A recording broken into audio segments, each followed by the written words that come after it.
Hello. Now, I had the furniture moved around a little bit for you. Is that better? Everyone's happy now? I know you like... Jesus. You're a heckler in the back line already. This is worrying. Okay. I'm going to launch straight into it. Our next company, they've been around for a very long time. Their name is Spender. They've been involved in the digital invoice space, allowing businesses to trade seamlessly and saving 40% of the operational costs on the invoicing process. That sounds interesting, doesn't it? Is that just water in there, or have you got gin in there? Just water at this point. Okay.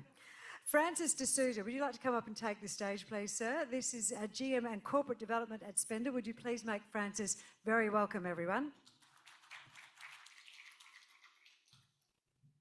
Thanks a lot, Chrissy. Thank you all for your time today. I do agree we do need beanies. I've been freezing out there as well. I do have one in the bag if you want to borrow it. Please feel free to come see me after.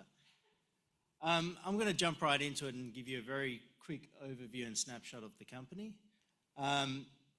So our business proposition is to deliver integrated software in a value chain across supply chain networks. We allow customers to transact easily and simply through our platform. I'll just break it down for you very quickly. In every business-to-business relationship, at the core, the nexus of what they do is a transaction. Someone's buying something and someone's selling something. What our software does, it allows those two people to enter into our platform and collaborate around that transaction. So a buyer can purchase something and the seller will sell something, and then they can work around that order to finalize that invoice. At the end of that transaction is an overlay of a payment. So the buyer can elect through our finance products to pay their supplier, or the seller can enact on an early settlement through our product. So we offer embedded financial products into that whole transaction layer. And once that transaction is complete and the money is exchanged hands, we push that information back into each person's financial reporting system. So that's in a very simple nutshell what we do. So what does a supply chain or an aggregated network look like? And this is the space that we operate in. So we look at the customer side of the transaction all the way through to the manufacturer. And where we're currently operating is here between a storefront and their franchisor or their network aggregator. And we're allowing them to make purchases from the head office, and we enable all that transaction flow, and we manage all those payments between the head office and those retailers. Oh, sorry. So the first diagram is where we're operating with Carpet Court, which is one of our franchise groups. The second one is where we're operating in our second customer group, which is the Capricorn Society. They're a member co-op of 26,000 automotive workshops and 3,000 suppliers. So they cover the Australian market by about 60–65%, and they manage a transaction flow of around $5 billion a year. So anywhere between $500 million a month. So we've been working with Capricorn since 2003, and we've gone through this process that we've been talking about over the last sort of 12 months, which is a digital service delivery, which is exactly the same thing that we're working on with the retailers, with the head office. We're also now overlaying a new payments infrastructure for the whole network. So we've been reporting against that for the last sort of 12 months, about various stages of delivery. And we're going to start rolling out our software in the next, probably this quarter. We'll be completing part of that stage of that DSD, which will trigger a software license revenue of about $100,000 a month.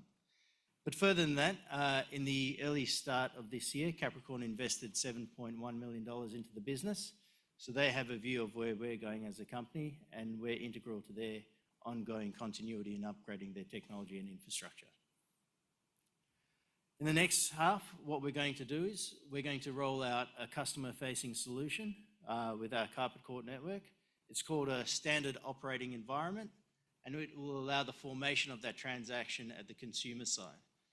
So when we form that transaction at the consumer side, we can take that same information, pass it across to our aggregator to form the order for the products and services that we need to purchase to fulfill that transaction. So all along the value chain, we can pass the same information along, and this is where we want to get to. Integrated software right across that value chain. And we want to overlay that with payment options from the consumer all the way down to the manufacturer, to manage all that transaction flow. It's a very big goal, very big ambition, but we're on the right path to try and get there soon.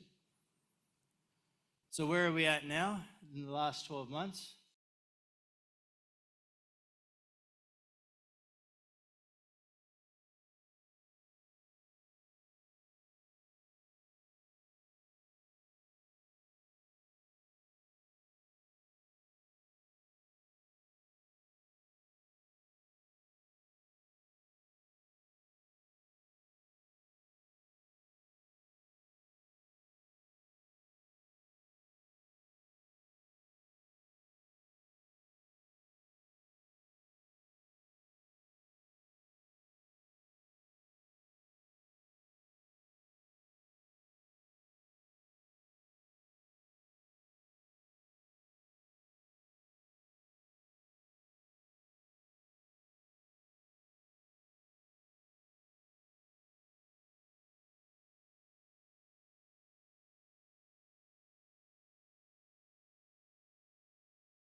This year we managed to close 160% up, doing $250 million worth of transactions, and we expect this trend to continue as we roll out to more and more customers across our networks.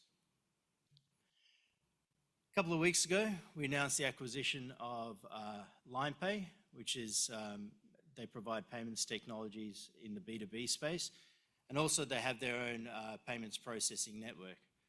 Strategically, it's a good alignment of customers and products for us. We can sell to their customers, they can sell to our customers, and so there's some very quick wins. They generated about $3 million in revenue in the last financial year. We closed our financial year with about $5.5 million in cash receipts. So together we're already an $8.5 million revenue business. With these quick wins, we expect that revenue to grow in the next sort of 6 months quite substantially. And we think that with the products and services that we've acquired, we'll be able to offer our customers a more rounded out solution to be able to offer their customers additional payment services. So highlights, cash receipts sort of $5.4 million. We're up 54% on the year. We've continued to grow our channels, our partnerships, our pipeline of work, which we're starting to see the benefit of now. And we closed the year with $9.8 million in cash at bank. So these are some of the initiatives I mentioned earlier that we're going to roll out in the next half of the year on into the new calendar year. And we're going to see our growth trend continue. So we've demonstrated that for the last 2 years, we've been growing our payments volume. We've demonstrated that we've grown our customer base. And now with the biggest thing, we're going to start to roll out with all of our customers in the Capricorn network with more products and services. So we're hoping that over the next sort of 6 to 12 months, we'll be able to report increased revenue, increased customers, and some substantial wins. That's pretty much it for me. I thought I'd keep it very short and sweet. This is just a corporate snapshot. But if there's any questions, if anyone has, please feel free to come in and find me at the booth. I'm happy to answer any questions you might have or go through with you in a little bit more detail what we do. But thank you for your time. Francis, would you like anyone from the audience to ask you questions, seeing as Chrissy isn't here and you've got about 6 minutes left on your timer? Oh, I flew through that. Sure, anyone got any questions? Got one here. Yeah. What's your revenue profile? We saw your transaction profile. Is your revenue looking like that, and are you profitable at the moment? We're not profitable at the moment. Our burn for the quarter was $700,000, so we had cash receipts of about $1.8 million. So, you know, we're narrowing that gap and we've continued to narrow it over time. So we've got a healthy cash balance at the moment. We're not break even as yet, but we're well on our way and we can see that inflection point coming. Anyone else from the audience? One at the front here. So do you make money on a clip on the transaction, or are you making most of the money from kind of commissions from third parties like LimePay or AirPlus, where you get that clip on the back end rather than the front end to the customer? So for our customers, we get software as a service fees as revenues, and on the transaction volumes that go through our network, we take a clip of every transaction. So it's no third parties paying us, it's what we generate in terms of revenue and product flow. All right, Francis, thank you very much. Ladies and gentlemen, Chrissy Morrissey. Thanks, Francis. Thanks, James. Why are you finishing so early? That's so unlike you. I'm cold. Do you know, I actually went outside and I went next door to the IBM conference and I said, do you have any beanies in there that are branded that I can bring in to give to my hecklers in the back row? And they said, no, we don't have any either. So this is an issue across the board. It's not just us. But I did try and find you some beanies. So point to me. And Francis, yes, that's most unlike you. I did try to get Francis to dance at the start as well to that great music we've got from Vertical Events. All right, dude.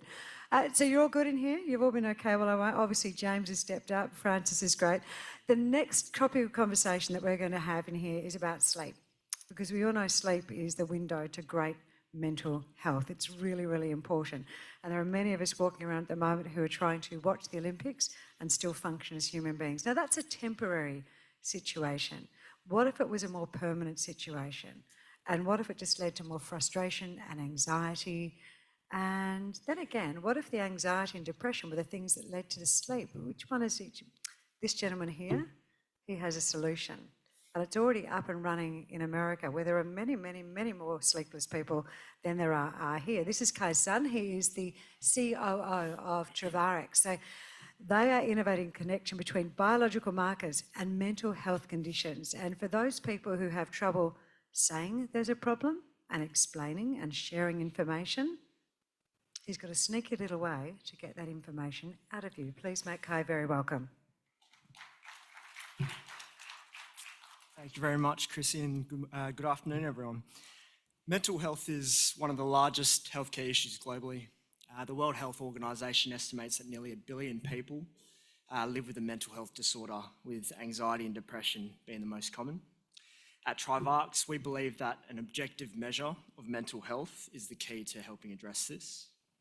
We analyse electrical signals from the brain and the heart to identify mental illnesses. Our lead product, MEB1, analyses the data from a standard sleep study to identify depression at over 85% sensitivity compared to the standard of care, which is less than 50% accurate.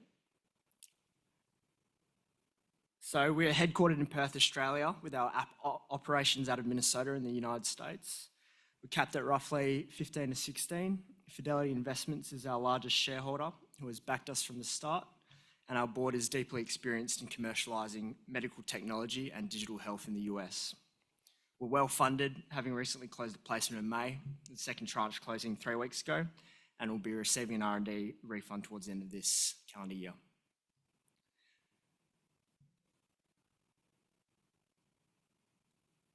So today I'd like to walk you through our technology, our scientific and clinical expertise, and why board and management believe this company is positioned to be the world leaders in using AI to develop objective mental health assessment. Our team has collated one of the largest repositories of sleep studies coupled with neuropsychiatric evaluations in the world, and we're closing in on a de novo submission with the FDA, the first of its kind. We also have a unique near-term opportunity to deploy our solution into US sleep centres to address an unmet need, but also an opportunity to begin expanding our technology into even larger markets that are desperate for objective mental health tools. So within the US alone, 1 in 5 are experiencing a mental illness. 1 in 25 are living with serious mental health conditions. However, more than half of these adults with serious mental health conditions receive no treatment. Although we know there is a problem and there are tools available, mental health misdiagnosis in the US is rife. The current standard of care and tools used by clinicians are subjective. They're based on questionnaires on how patients are feeling, what symptoms they're experiencing, and how they're coping with medications. Tools such as the PHQ-9 and the Mini are purely subjective, relying on both the patient and clinician's interpretation of symptoms. As such, we're seeing 50% of serious mental health disorders being untreated, clinicians on average getting the diagnosis wrong 48% of the time.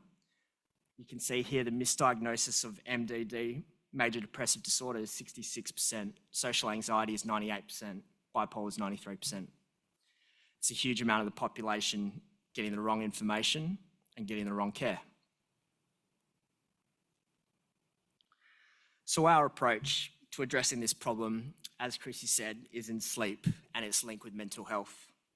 We know from the literature that 75% of people with diagnosed depression also suffer from disrupted sleep patterns.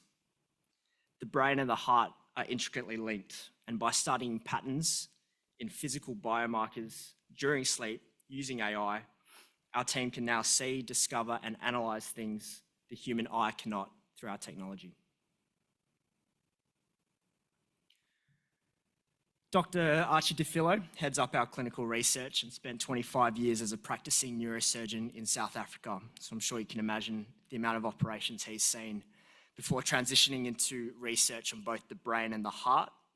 He's a truly incredible researcher and a real-world leader in the field of brain and heart signal analysis, while Dr. Massi Grassi, who's in his own right very brilliant, has been playing around and working in AI for over 15 years before it was as prevalent as it is today.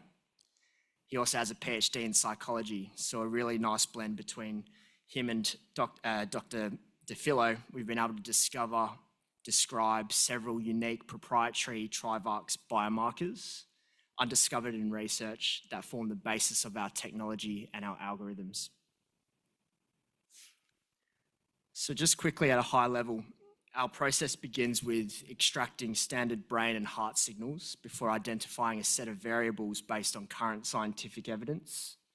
Using a supervised machine learning model, it is trained on these variables collected during our clinical trials. These variables that demonstrate statistical significance during testing are converted into proprietary predictors.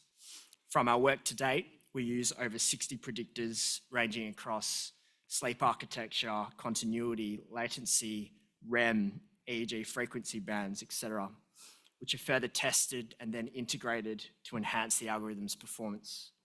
This process enables us to identify the presence or the absence of mental health indications, and with larger training data sets, our model becomes more accurate. This technology is underpinned by a series of patents. We're well protected, and our technology has been completely developed in-house. There's no licensing with universities or future royalties. We own 100% of it.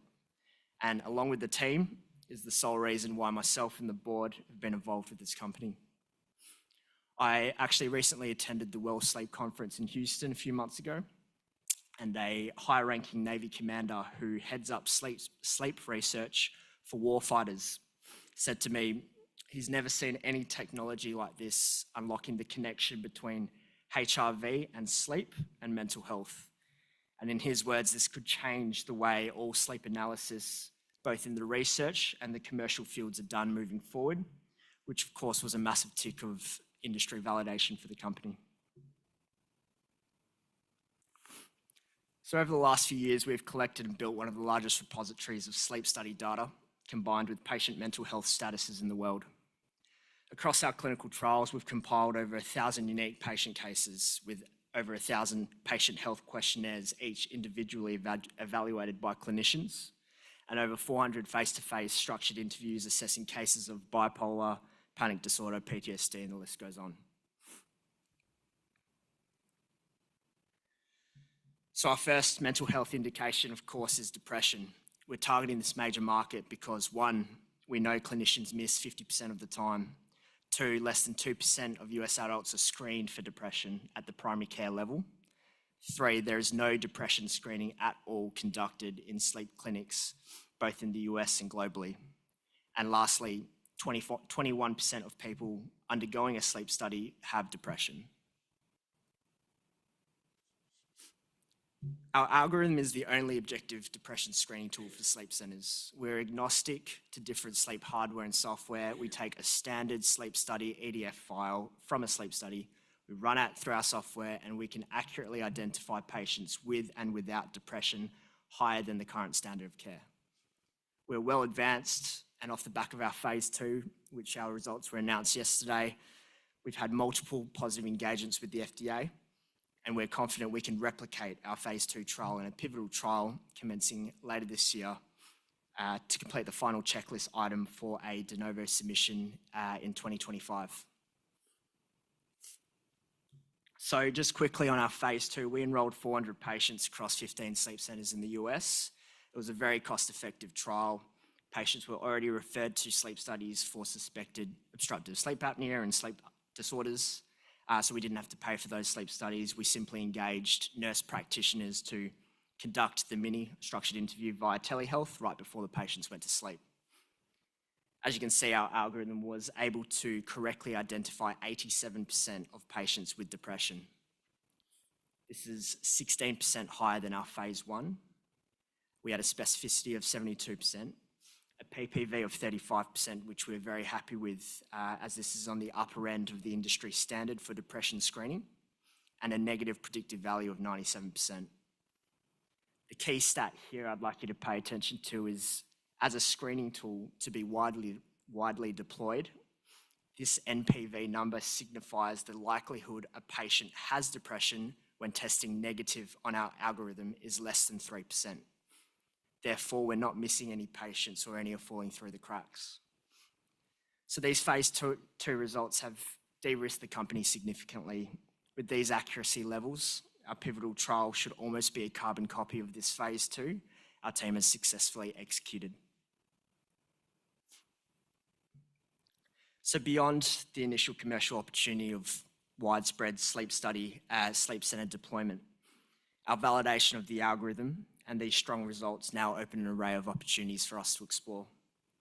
These results matter to us because we have clinical evidence in our hands. We have the conviction to go after commercial opportunities across 2 different axes. The first and natural fit is expanding indications, like I've touched on. Our database already contains data on other prevalent mental illnesses, and through our clinical and technological expertise that we've already demonstrated with MEB1, we can begin leveraging this database and these algorithms to provide objective assessment for other illnesses. This can then allow us to move into things like therapy management and long-term monitoring, which of course comes in the right-hand side of this slide.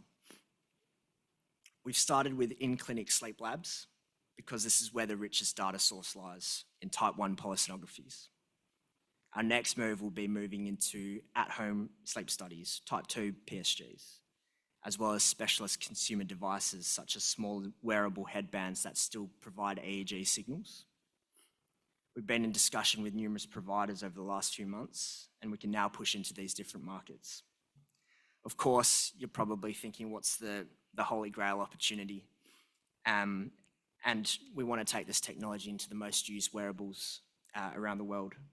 We can provide further insights and, more importantly, an objective measure on mental health assessment and ongoing tracking of sophisticated sleep analysis, and see what is the reception to medication and changes in external factors. So with that said, I'd like to leave you all with a quick snapshot of what's ahead for TrivarX. We're working quickly to finalise our pivotal trial study design before our next meeting with the FDA, where we'll get the final tick to begin enrolling patients before year end. As part of this trial, we'll begin commencing new study sites across the US and hope to release news soon on some of the high volume, well-established centres we're in formal discussions with. We've also been speaking with several KOLs, both on the research scientific side, but also on the commercial sleep side, with potential board appointments to begin building out the strategic partnerships I mentioned earlier. And hopefully by this time next year, we've completed our pivotal trial and submitted our de novo application to the FDA. Thank you all for your time today. If you're interested in the company and the technology, our 3 big takeaways are: 1, world-class team that's well-funded, developing world-class technology on the linkage between sleep and mental health. 2, exceptional phase 2 results that have de-risked the company moving into a pivotal trial. 3, we're capped at 15 mil. There is considerable upside on this company, and we're confident we can deliver a lot of value for shareholders as we continue to move through these milestones. So please pay more attention to your sleep. Please put us on your watch list. We have a lot of news flow coming over the next few months, and we'd love to have you on the journey.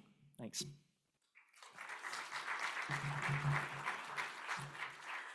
Thanks, Kai. Yes, okay, so we've had a lesson as well as to investment potential. When are you coming to Australia? Did you say that? Did I miss that? Once you've gone to the US, great. Okay, fabulous. All right, we're going to change gears completely now. We're going from medical to clean energy solutions. And at the forefront is our next presentation. We've got Hazer Group joining us up on stage at TechKnow. They're a leader in low-emission clean hydrogen and graphite production with a mission of driving decarbonisation efforts across the energy sector.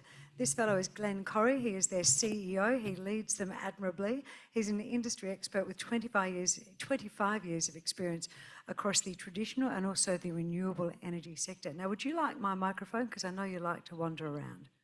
I'll hold on to it. Yeah. Oh, I thought you would, yeah. And I don't want to fall asleep. All right. Thanks, Christina. Good afternoon, everyone. It's great to be back again this year. I'm going to jump straight in, just given the time. For those who are not familiar with Hazer, Hazer stands for Hydrogen and Zero Emissions Research. That was the vision of the company about 17 years ago. That's the reality of the company today. We are developing a really unique, disruptive and innovative climate technology that effectively produces clean hydrogen and graphite with zero emissions that's getting picked up by global industry as we speak. I want to start with the market because I think the market sets a lot of context on what we're doing as a company. If you look at the market today, it's about 100 million tonnes per annum. A lot of people don't appreciate actually how big the market is for hydrogen. All of that is used for 2 things, desulfurizing crude oil and ammonia production and fertilizer production, 2 very, very big industries.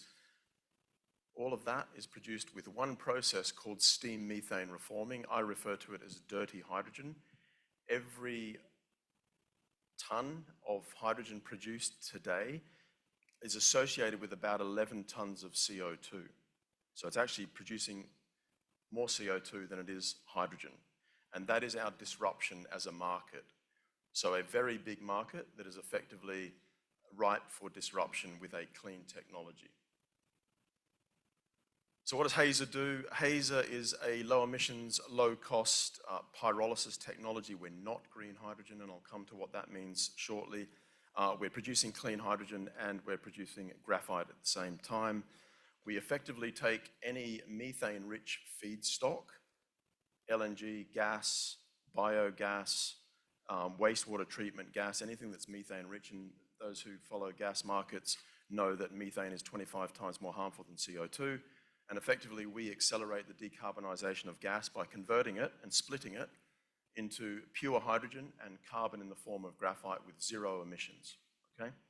Now, the X factor that we bring to the entire industry that's under IP in 32 jurisdictions around the world with 64 patents under 4 IP families is the use of a catalyst, an iron ore catalyst. It's cheap and it's very abundant.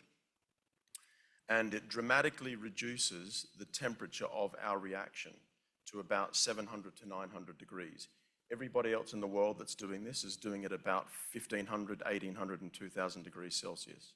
So you can see immediately the disruption that we have and the competitive advantage that we have relative to others, and we can be even up to half of the cost of most hydrogen production technologies today. One technology that serves 3 very important and valuable markets, the hydrogen market, the critical mineral market through graphite, and overall industry decarbonisation. Okay, so let's break down hydrogen technologies a little bit because there's a bit of news flow on hydrogen going on at the moment, and you will have seen Fortescue pulling out of some of its big projects. Hazer, we talked about natural gas in, electricity in to produce hydrogen and graphite, okay? Zero emissions, very low carbon intensity, very low energy intensity, so our power requirement and our cost is low. We're available today and ready to deploy at scale as a very advanced technology. Steam methane reforming I spoke about, today's incumbent technology. Dirty hydrogen, every ton of hydrogen is 11 tons of CO2. That's the CO2 footprint per kilogram. You can see how small we are relative to that. That's our disruption immediately today. Electrolyzers, what firms like Fortescue and others do, they split water, okay? It's 7 times harder chemically to split water than it is to split methane and gas. That's thermodynamics, okay? You'll never change it, so you need 7 times more energy to do it. It's 7 times the cost. And that's the principal reason why green hydrogen projects today are not commercially viable, all right? You can see the numbers, it's 55 kilowatt hours to do that, and it's 8 kilowatt hours to do what we do, okay? And it's not readily available today to scale up to large industrial scales that are required by industry. Right, we plug in. So think of any refinery, ammonia facility, methanol plant, LNG facility, anywhere in the world, a big industrial complex that needs decarbonising, that currently uses hydrogen or will use hydrogen in the future. We effectively are co-located and plug into any industrial site, eliminating the requirement for transporting hydrogen around the world and all the complexity that comes with that. We simply provide hydrogen to the customer at the demand center, okay? That reinforces the low-cost model. Here's the cost picture, which is the most exciting piece about it. We can deliver clean hydrogen today for about $1 a kilogram less in the US, all right? That's extremely competitive relative to today's technologies and also relative to, of course, green hydrogen. In Asia, it's a little bit higher because gas feedstock prices are higher, but we can still deliver clean hydrogen in Asia for around $2 to $3 a kilogram. Okay, so these numbers drive out very attractive economics for project proponents and users of the technology. And the margins are exceptionally high for the users of the tech. We've scaled this technology up 5 times. It's not new, it's been on a 15 to 17-year journey. 5 successful scale-ups of the technology to a commercial demonstration plant. This is TRL7. All right, this is the most advanced technology stage you'll get before you go commercial. All right, so this is now operating in Perth. We started up the plant in January of this year. It's going very well. We're about doing 2 things here. Demonstrating the technology works at commercial scale on a continuous basis. It's not about proving the tech anymore. It's about getting it ready for commercialization with our commercial customers. All right? We've just gone through 180 hours of continuous operation. We've just started up our 5th campaign in the last few days. So a really exciting demonstration. Since we've had this online, we've had so much customer interest in the tech, and we've signed another 2 deals for licensing. We have got a growing footprint of customers worldwide. You can see there they are. I mean, this is validating the technology. Some of these customers have been looking at our tech and doing diligence on the technology for 2 years, right? And they've chosen Hazer as their principal decarbonisation technology. Our target markets, North America, Europe, and Asia. In Asia, we're teaming up with POSCO. I'll talk about them shortly. Mitsui on our graphite. In Europe, ENGIE, which is a very large gas utility. And in North America, a company the size of, in fact, 2 times the size of Origin Energy. What's more exciting is behind all this, we have no fewer than 30 conversations with global customers in steelmaking, oil and gas majors, power generators, utilities, anybody who currently either uses hydrogen or has a growth trajectory to decarbonize industry is looking at our tech. Fortis, I talked about, 2 times the size of Origin Energy. They're a massive gas utility based in Vancouver in British Columbia. We've been working with them for 2 years. We've just signed a binding agreement for a license structure and framework. We'll finalise the numbers towards the end of this year.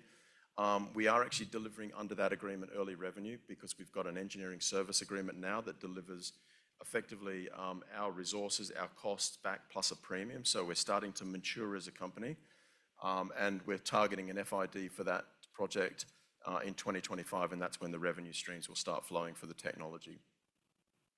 POSCO, big industry, big player, massive problem.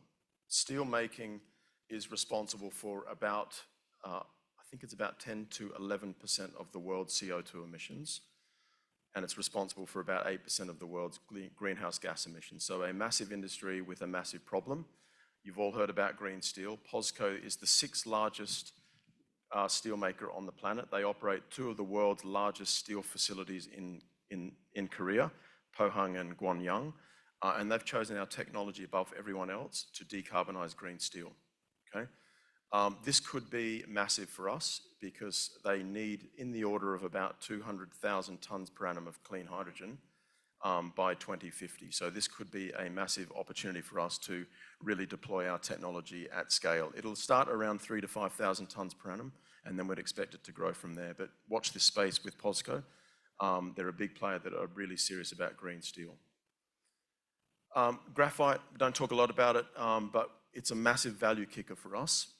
You've heard lots about the graphite market. China threatened to step on the hose a year or so ago.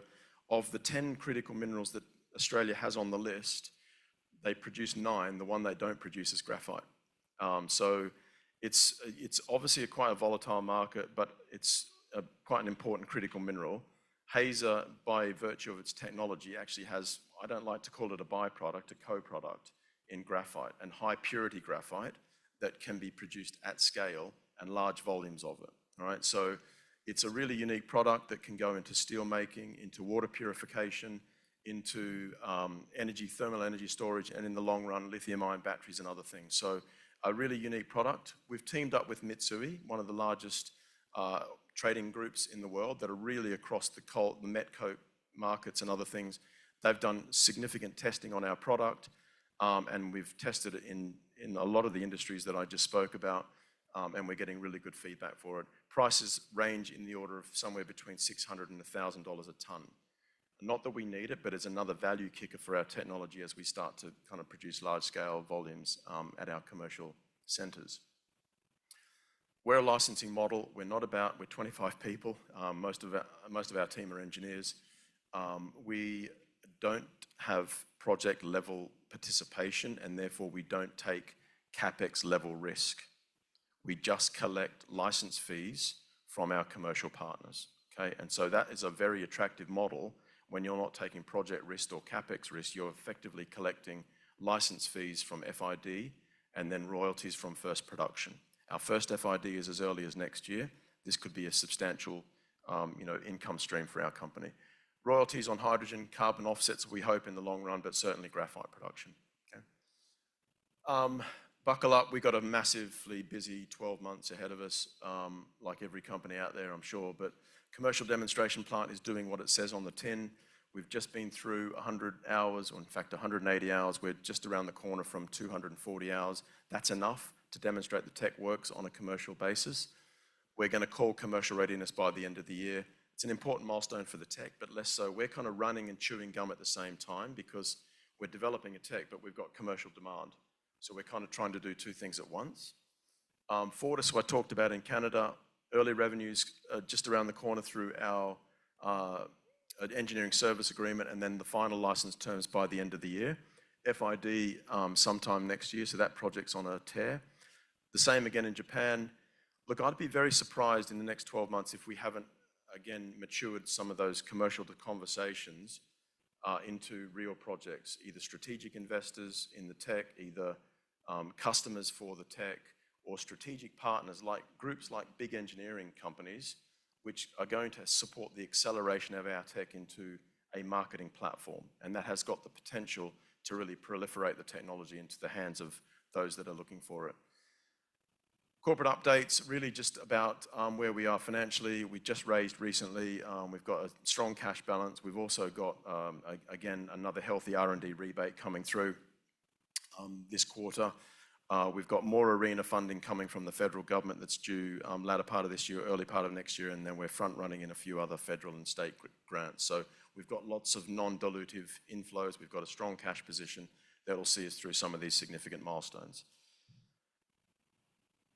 That's it. Yeah, I mean, this is a very differentiated story in the hydrogen space. I know you will have heard a lot about Fortescue and other things. This is not a green hydrogen project. It is a low emissions, low cost very advanced hydrogen technology that is being validated and endorsed by some of the world's largest companies that are looking for a decarbonisation solution. They could have chosen any technology. They chose Hazer after extensive due diligence. We are in the downdraft of a lot of the hydrogen news at the moment, so you can imagine we're probably trading, close to our 52-week low. The company is in the strongest place we've ever been, strong cash position. We've got 4 commercial partnerships that have just jumped on board in the last 12 months as a result of the technology advancement, and we're really excited about the next 12 months. Got some questions. Thank you. Oh, sorry, there you, that's yours. I don't mind sharing. Why don't and you grab your phone too? Is that your phone there? That's my phone. Oh, yeah, take that as well. Or I could sell it. There you go. And I could buy shares in your company. There we are. Next up, we're going to hear from James Hill. Off you go. Bye-bye. Okay, I'm See you off. later. Right, no questions? Put your hands together for Glenn, everyone. Thank you so much, mate. All right, we're going to hear from James Hill. Here comes James now, Chief Operating Officer at Singular Health Group, on how a little West Australian technology company is breaking into that vast US medical imaging market and modernising the way that medical images are digitalised, analysed and shared using advanced 3D visualisation and AI. You want my microphone too, don't you? I'll be charging for this as we go. Here we go. Please make it welcome. I need to walk around and heat up a little bit. Yeah, it's great to be back in Melbourne, seeing some friendly faces, supporters of the company, long-time supporters and brokers. As I start off, and before I go into our presentation, I'd like to give you a bit of a situation that you might be able to kind of empathise with. So imagine you're in the US, a couple of weeks ago you lose your job, looking to make some money. You go to a freezing cold investor presentation where you potentially catch pneumonia. You go into the hospital and unfortunately they say that it's going to be thousands of dollars out of pocket. You are no longer covered under your insurance. For about 165 million Americans, that is the case. They are sponsored with their healthcare by their employer. You lose your job, you lose your healthcare, and you can no longer go to the same hospitals or the same clinics or get support from the same healthcare system that you had. So in terms of being able to access your medical imaging records, your medical reports, all of that is locked up inside of the previous hospital system that you were at, or your previous employers, the previous healthcare providers that were basically chosen by the insurance company that your employer chose to use. So it's almost kind of like our super situation, but in their healthcare. So what we're doing is we're helping American patients, American insurance companies, and healthcare, and the timer doesn't start till I go to the next slide, right?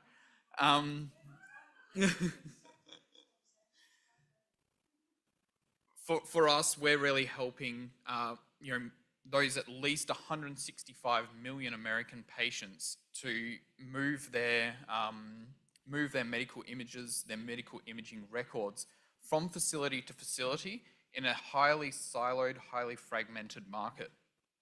So our job is to unlock the full value of medical imaging. That is our vision. We want to give every patient the ability to hold on to their medical records, choose who they share it with, and have it instantly accessible to them. Probably one of the most staggering things to me, having spent time in the United States with our product, is that over there, they're sharing these medical imaging records with CD-ROMs. So it's not like here in Australia where you can just go and request your records or the next hospital can get it. For them, it's all being transferred by CD-ROMs, and they're burning 25, 30 million CD-ROMs a year just to transfer medical images. When medical imaging is trapped in a CD, you can't be applying AI to it. You can't be visualizing it while you're on the road. You take it to your next doctor, they don't even have a CD driver. They have to take it down to the radiology department, upload it into their system to then be able to visualize it. So we are digitizing and mobilizing medical images. We have a couple of, sorry, need to find the laser. We have a couple of different technologies that we've developed that allow for 3D visualization of the medical image. We've created a HIPAA-compliant file sharing protocol. So that allows you to easily share your files online from facility to facility. We have obtained FDA clearance in the US. We've gone through all of the regulatory hurdles and gotten that diagnostic clearance. And over the last 6 months, we've now secured more than 12,500 license sales in the US, primarily being sold to US veterans who are having to take their health records out of the military health system via CD-ROM, once again, to put it into the Veteran Affairs health system and to go around to private and individual clinics. Finally, as I said before, the AI models, you can't apply an AI model to an image trapped in a CD, but whilst in transfer or transit through our system, we are able to apply multiple AI models. So the current state of medical imaging, as I said, images are trapped in CDs. Not only that, but because of a shortage of radiologists, the analysis of images, they're only looking at a couple of select slices, whereas our 3D rendering combined with AI models allow you to analyze the entire image. The transfer of medical images, the CDs are costing them between 10 to 25 US dollars per CD because you're paying for registered couriers, you're paying for the time and labor for it to be burnt, people running around radiology departments looking for CD drivers. And it also leads to a lot of duplicate imaging. So when you don't have access to the images that were only taken a couple of months ago by your previous insurer, you aren't able to just take it to the next facility. And that means that they go and scan you again, and that's adding about 30 billion US dollars a year to the US healthcare costs. So our system allows you to apply those AI models. It allows you to transfer those files. It's got enterprise-grade encryption, and we have a pay-per-scan transfer revenue model. So rather than 10 to 25 US dollars for a CD-ROM transfer, it's costing about $2 to go through us.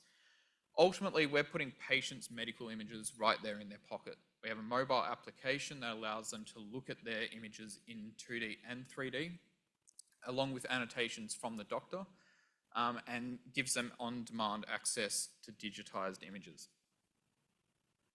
So ultimately, if there's one thing you take away from today, we're making it easier, cheaper, and faster to transfer medical images in the US.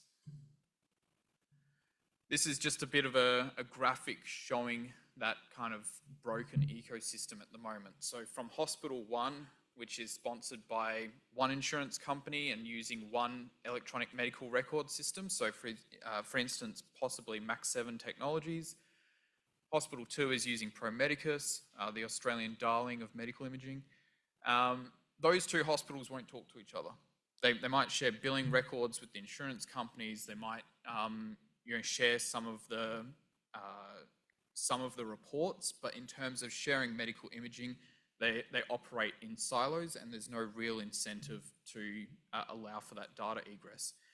We tie into their hospital system using a PACS integration, so that's just tying into their local server, where our FDA 510K cleared software can be used by the radiologist or by the doctor to quickly annotate the image.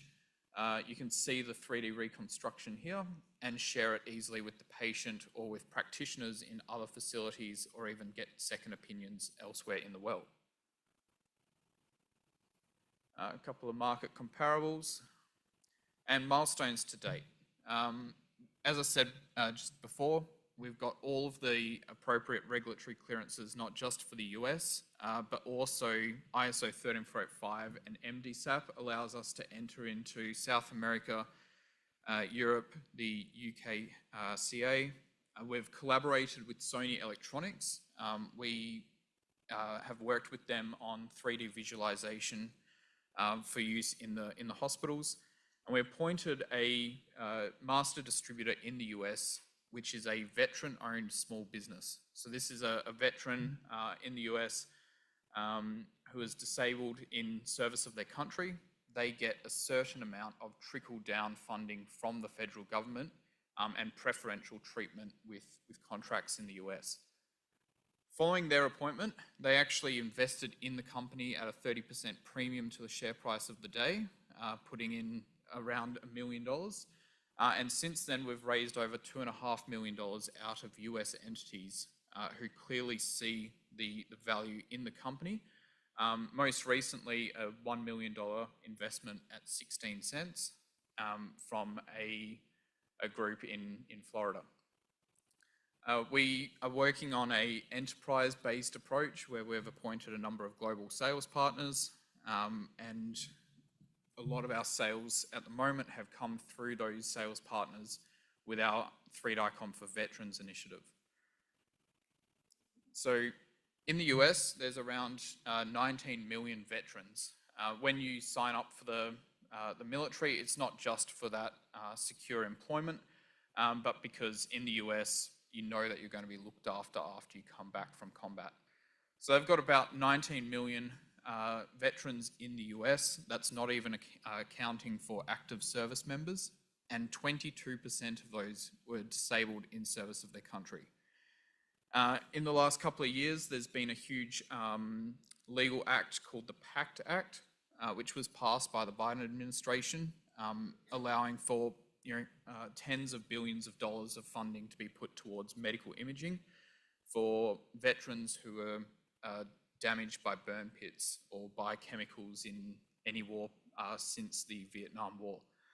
That's giving them thousands of dollars a year to get medical images, but they still need to access and share their medical images between facilities. With this, we've sold around 15,000 licenses to date in a scalable model that sees local veteran support organisations being sponsored and purchasing licenses on behalf of the veterans who then use it to get better healthcare. So huge numbers in the US. There's a big gap between the number of patients who want access to their medical imaging and those who actually get access at this point in time. As I highlighted earlier, the cost difference in providing it via CD compared to via our software gives huge cost savings to hospitals, to insurers, and the hospitals themselves benefit from the reduction in time.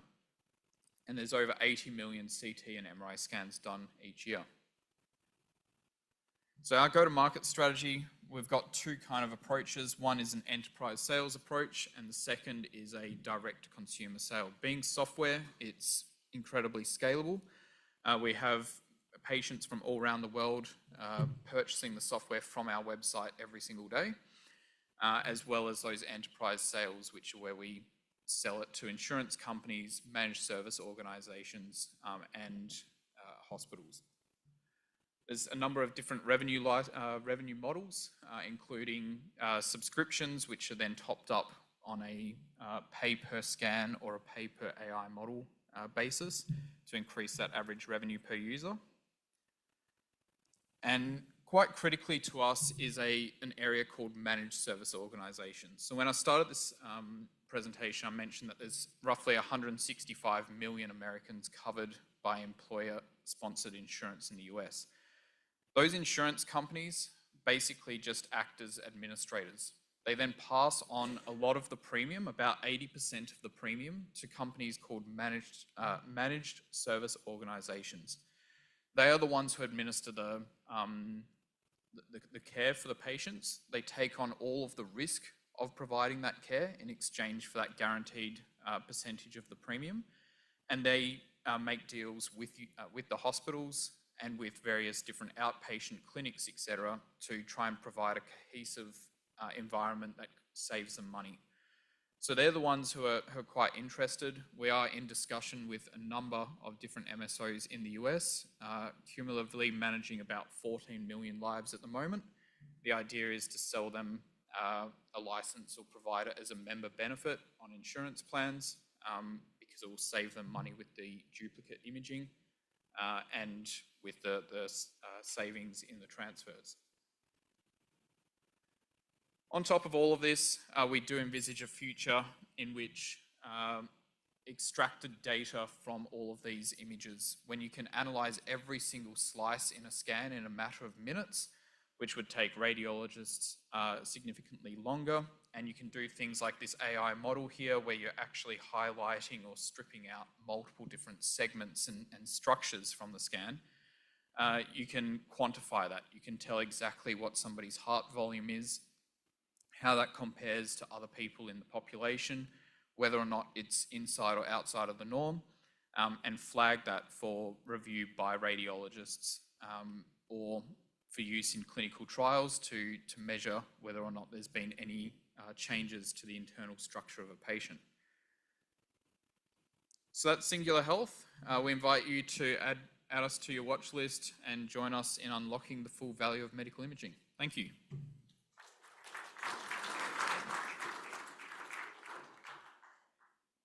Thank you very much. Now, none of you get pneumonia today, despite how cold it is. That would not be good. Not be good.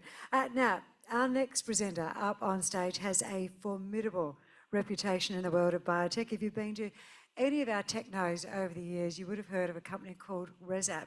How many of you in the room actually invested in ResApp? Go on. Oh, Sanjay, of course you did. The wise ones. Well done to you.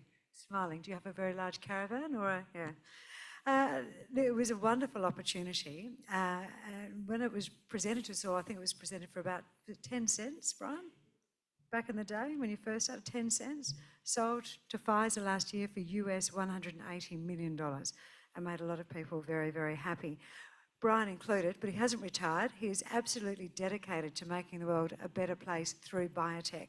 And he's joining us to talk about a new app on the phone, which is going to be an absolute game changer for the families of people diagnosed or waiting to be diagnosed with autism, ADHD, and a whole raft of conditions of that ilk. Would you please make Brian very, very welcome and listen keenly? Thank you.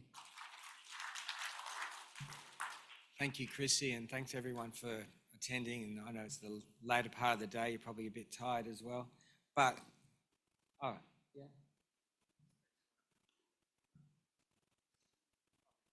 So what we have here is this image. I really like it. It shows that the eye is the window to the brain.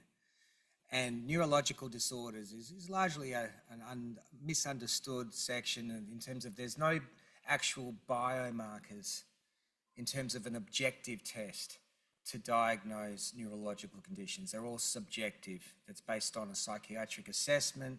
They do observations, they do a scorecard, they provide a diagnosis in terms of whether autism, ADHD, a whole range of different things.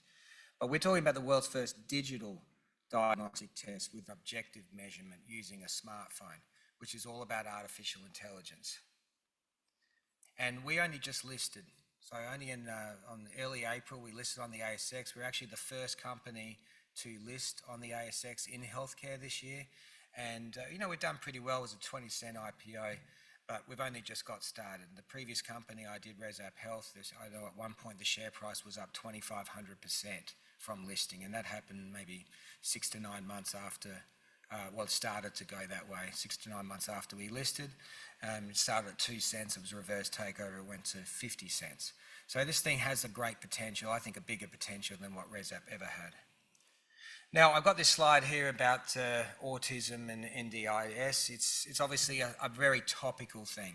We get a lot of media coverage around the enormous cost of NDIS. And in fact, if you look at this slide here, you can see that autism is, of course, a massive market in the United States. Obviously, it's a huge opportunity. But in terms of Australia, we have a very big expenditure associated with autism. It's actually the single biggest expenditure for NDIS is in the diagnosis and management of autism in children. So it's a very topical thing that BlinkLab would list in April when you've got NDIS and autism, such a subject of such an intense interest from the community, but also artificial intelligence. We've seen NVIDIA.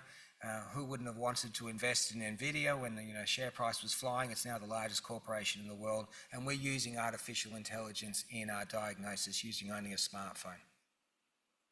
Now, how does it all work? So basically, currently you have a child and concerned parents. They're concerned about the child's behaviour, maybe they're not talking yet, they're walking or crawling late.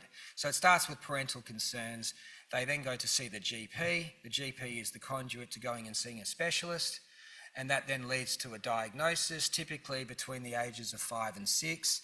I would argue to you that, most of the parents in the room, your personality of your child is largely set by the time they're 5 or 6. And we all know that early diagnosis leads to early intervention and far better outcomes for the patient. In this case, not just the patient, but also the caregivers as well. So when we're talking about diagnosis of 5 or 6, it's already very late and very limited in what you can do. So again, what we do with the BlinkLab digital solution is it's the same process. It starts with parental concerns, and then we introduce our biomarker screening test on the smartphone. And the way it works is really cool, and I'm going to show you that in a moment. It leads to that earlier diagnosis, and that means that you can then treat. You can't treat a patient until you've been diagnosed. And so that earlier diagnosis leads to better outcomes. And that's the process by which BlinkLab is going to, I think, be very disruptive in the way that neurological conditions are diagnosed and then treated. So our technology is using a smartphone. It's analysing the child's face.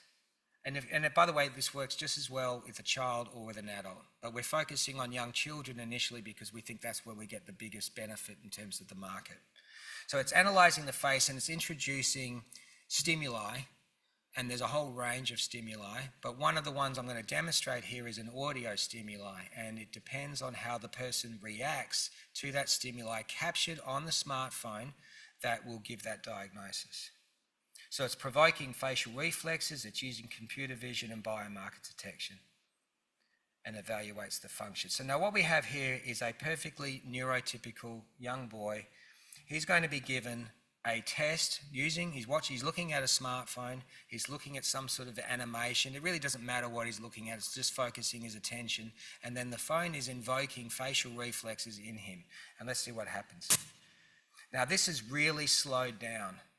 Right, this is measured, as you can see, on the x-axis in milliseconds. Now that noise, did you notice, maybe if I go back and I'll try that again. Do you see how the child blinked then? Now that is a perfectly neurotypical response. He's not expecting it and he'll blink. Every single person here will do the exact same thing. Now let's have a look at an autistic child. Oh, sorry, not an autistic child. So the same child, but we're going to introduce a different stimuli. This is a beep before the main beep, a soft beep and then the main beep. Now it's going to sound like 2 beeps, but actually to the child it sounds like 1 beep because it's really fast. So this is just slowed down. Watch what happens.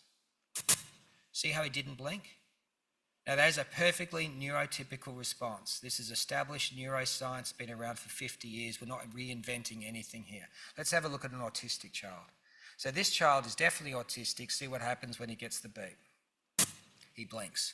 Fine, that's a normal response. He's a human response. What happens when we introduce that double beep?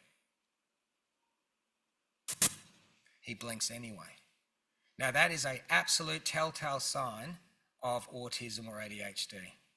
All right, so that is an established neuroscience. We just put this into a smartphone, and the whole technology was developed at Princeton University, exclusively licensed to BlinkLab, and listed on the ASX in April. Now, how does it all work in terms of that? The smartphone is really smart. The smartphones are only getting smarter. And so all this is captured and analysed in the smartphone, and you can see, based on these different charts, that the actual difference between an autism and ADHD diagnosis is the reaction time of the child to that stimulus. So provided the child blinks, then we know there's a neurological issue, and we can establish whether it's autism or ADHD based on the reaction time of that blink. Now that's really clever, and you can see with the control there's no blink at all. So that is the basis of BlinkLab. It's really unique, it's fully patented, no one else can do what we're doing, and it's licensed from Princeton University, which means that the patents are really strong. And that's very important when it comes to the end game for the company in terms of both commercialization, licensing deals, and the potential, like with ResApp Health, a very big acquisition. So we've already developed the technology.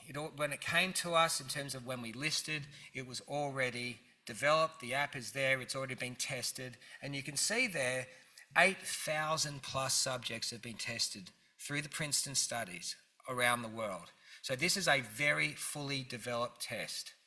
So we're not just asking them when we raise the money to say when we want to go and do this testing. This testing has already been developed. What we haven't done yet is an FDA registrational study.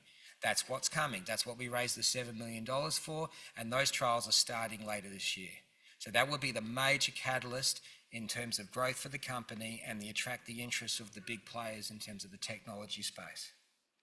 We already have significant partnerships. If you look at the names on that screen, that is, you will not see another Australian healthcare company with the sort of partners that BlinkLab already has. And we've added to this list already. I mean, well, I should say Turning Point is one of the most prestigious autism institutes in the United States. They're based in Chicago. But Princeton University, you can see there, we just announced a partnership with Columbia University. That was only announced last week. And then we announced another partnership with another prestigious healthcare group in Europe. It's one of the most prestigious ones, and they're actually starting their clinical trial for ADHD with us. So that's already started, and that's before we even get into the regulatory clinical trials in the United States, which is coming later this year. So in terms of the actual real data that's really going to be interesting to you is how accurate is it? And so out of those 8,000 plus patients where we developed our algorithms and got it to a point where we were comfortable that they were working well, we did a prospective clinical study. And in this case, it was with about 280 patients. And we don't know in a double-blind trial whether or not that patient is autistic or not. And so in that study, you can see on the top, on the right-hand side there, in those boxes, you can see that the sensitivity and specificity scores was 85% and 84% respectively, based solely on a smartphone, as compared to a clinical diagnosis by a psychiatrist. That is amazing, that a smartphone can achieve such a degree of accuracy. So that gives us a great deal of confidence, and I hope for the people in the room, a great deal of confidence when we enter into these regulatory trials, that you will see, hopefully, this sort of outcome, because that would then lead to a first regulatory approval for us, and then the commercial opportunities then open. Now, there is a predicate here, and this is important to show, that when it comes to the FDA, there's two types of approvals. There's a de novo, which is a first in class, and then there's a 510K. Now, de novo is always the hardest. It means they've never seen a technology like this before, and you've got to bash down that door. But in this case, TechKnow, which is an ETD, they're both big, private, raised over $300 million in the United States companies that are doing similar to what we're doing, but nowhere near as good. So TechKnow is using a smartphone, but it's not very smart. They're using the smartphone to video record a patient, and then there's a little bit of analysis done on it, but it's really just a pathway for remote diagnosis for a psychiatrist. ETD is a bit smarter. They're actually using the blinking test and other cognitive tests, but they're not using a smartphone. And they've actually got a room where they've got high-speed cameras focused on the child's face. They've got much better results in terms of sensitivity and specificity. Not as good as ours, mind you, but they're not using a smartphone, which means it's not scalable. How are they going to make money? Whereas in terms of us, we've actually got it all contained on a smartphone, and all the analysis is done on a smartphone. So it's infinitely scalable. And remember, a GP is not a psychiatrist. The GP is not an expert in neurological disorders. They are the pathway to getting to a psychological assessment. And that is why this test becomes a perfect screening test for all parents concerned about their child. It doesn't mean the diagnosis is going to be autism, ADHD or anything else. It could just be that it's a ruling out, that there's actually nothing wrong with your child. But we still get paid every time it gets used. And that's the commercial opportunity. Now this one here is an interesting one. We did this trial to show on ADHD with a nasty drug called Ritalin. It's basically meth for kids. I don't think it's a great thing, but nonetheless, that's what you get when you get diagnosed with ADHD. And you can see that we, through the course of a day's treatment, using our test every hour, we could see what was the optimal point at where the patient received the greatest benefit from the treatment of that drug. And you can see based on the blink and eye movement that the efficacy was achieved between 2 and 3 hours. That is the first objective test in neurological disorders to show the efficacy of a drug that sells billions and billions of dollars annually to see what was effectiveness during the course of a day. That's never been done before. And I think that will be something of particular interest to Big Pharma. Now, we've got a great board. Hank, the company was really established in Amsterdam, albeit that Hank, who's a psychiatrist, did his PhD at Princeton University, where this technology came from. Anton is actually in the room with me here, and we're also going to be at the desk afterwards. He's a co-founder and executive director. He's got a great experience, as do the other experts in this space. I've got a terrific board. Led by myself. I've been the chairman of a number of companies. I've had a great deal of success. I hope that you can follow me again into this one. Jane Morgan might be known to some of you. She's a terrific investor relations PR person based in Sydney. She's got a huge following and a great network with investors. Richard's in Australia. We've got a great scientific team. Now, in terms of our pipeline, the key thing for you is really going to be about these clinical trials. We just started one in Europe for ADHD. That's going to lead hopefully to the CE mark submission that will make an approval. But the big ones are going to be in the United States with the FDA submissions for both autism and ADHD. So those are the pipelines, and they're both coming in this second half of the year. And then in terms of milestones, you can see, I know there's a lot of writing there, but let me tell you, just all the important ones are all coming in this second half. We've already had a lot of announcements since listing, and there have been great collaborations with prestigious universities and prestigious hospitals. They're using our technology as a platform to go and explore how this technology could be used for other neurological conditions, perhaps outside of ADHD and autism. And that's fine for us because we get all the benefits from being associated with them, and they pay for those trials. The trials that we'll be paying for, why we listed on the ASX, is for the autism and ADHD regulatory studies in the United States starting later this year. And let me tell you, these trials are far less expensive than doing a standard drug trial. Those trials are very expensive because you've got to establish safety before you can get into a great number of patients. We're going to enroll over 500 patients in each of these trials. There's no safety risk to the patient. It's all about efficacy. It means you can start quickly, you can recruit rapidly, and you can get your result that would be, as long as it's anywhere near the results that we've got to date, it's extremely approvable. And I believe it will attract the interest of the big tech companies, the big pharma companies, because that's what happened to my last company. They're looking for this type of technology to acquire and commercialize, and that might be the pathway that we go. Just in terms of our capital structure, you know, we're a pretty small company. We only just got started. ResApp Health actually went from a market cap of $7 million to $350 million in less than 18 months. I think this particular one, being a low market cap today, could have terrific upside. I hope you can join me on this journey. I'm here to take your questions after the presentation down in the conference room, and I very much appreciate your interest. Thank you.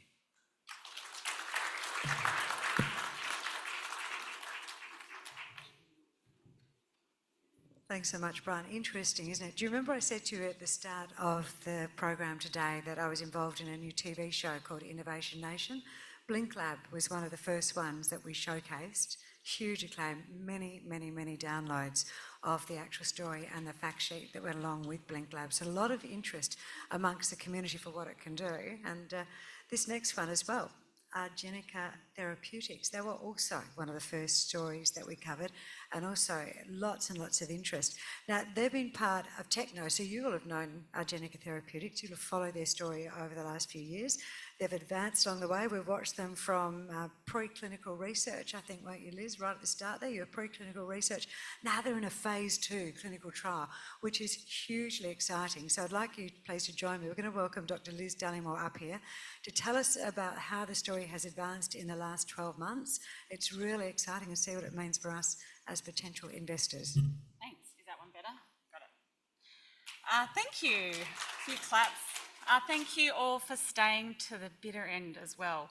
And hopefully the temperature in the room is keeping you all awake. It's bloody freezing in here.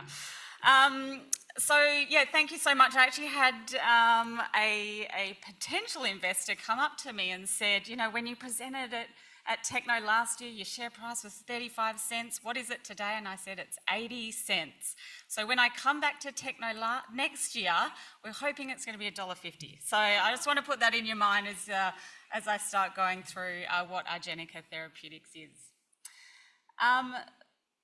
So just quickly, God, this screen is enormous. So I'm going to look down here. We are developing what's known as neuroprotective therapeutics, neuro being the brain, and we all know what protection is. So we're developing therapeutics that can protect brain cells following injury.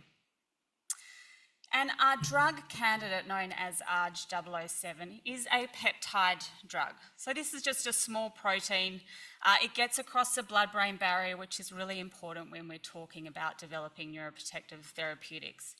It works in multiple ways. Again, really important in neurology to have drugs that don't just work on a single mechanism, because what we know about neurological conditions now is that they're very complicated, they're complex, and we need drugs that can work in multiple different ways in these indications. We have a really strong IP position. The drug has spun out of a research institute in Perth known as the Perrin Neuroscience Research Institute. This is an institute which actually really punches above its weight. It's had 3 FDA-approved drugs, all licensed to a company in the US that is now worth $8 billion. So that is the potential of drug development in terms of the size that these companies can get to. What I love about this company is that it has been incubated in a research institute in Perth, where I'm based. So we still have access to the inventor, Professor Bruno Maloney, who is our Chief Scientific Officer. We still have use of those labs, but we have over 25 peer-reviewed publications on the drug alone. So the predominant indication that those publications are in our lead indication, which is in ischemic stroke, and I'll talk a bit about that. But we also have a number of other programs that we're progressing, which are listed there. So just quickly, we did put out our 4C this morning. We completed a $12 million placement in May, and we're sitting at just under 16 mil cash in bank, which is plenty of money to get us right to the end of our phase 2 clinical trial. We've been very fortunate to have some really good non-dilutive funding from government bodies over the course of the program of work, and we are well and truly underway in the dosing of our phase 2 clinical trial. So I'm just going to talk a little bit about stroke. Obviously, we all know what stroke is, but if you look around the room, 1 in 4 of you will have a stroke. That are the numbers. Every 19 minutes in Australia, someone is suffering a stroke. So we are talking about a huge indication. So when someone has an ischemic stroke, this is caused by a clot in a blood vessel in the brain. Brain cells last about 3 seconds before they start dying, because brain cells need the oxygen that the blood flow delivers. So if you've got a large clot in a blood vessel in your brain cells start dying almost immediately. And we know that around 1.9 million brain cells are dying every minute that that clot stays in there. So what our drug does is it prevents those brain cells dying. Once one brain cell dies, it talks to the next brain cell, causes that one to die. So what we see in stroke is this proliferation or cascading out of brain cell death. And that's really what we are trying to address with the administration of this drug. This is quite a technical slide, so I will just touch on it quickly, but really what we are showing here, so in the scientific literature, our drug is known as R18D. It appears to be the only drug in clinical development that stops that initial cause of brain cell death. So what we see happening when someone has a stroke is we get calcium that floods into these brain cells. Once calcium is in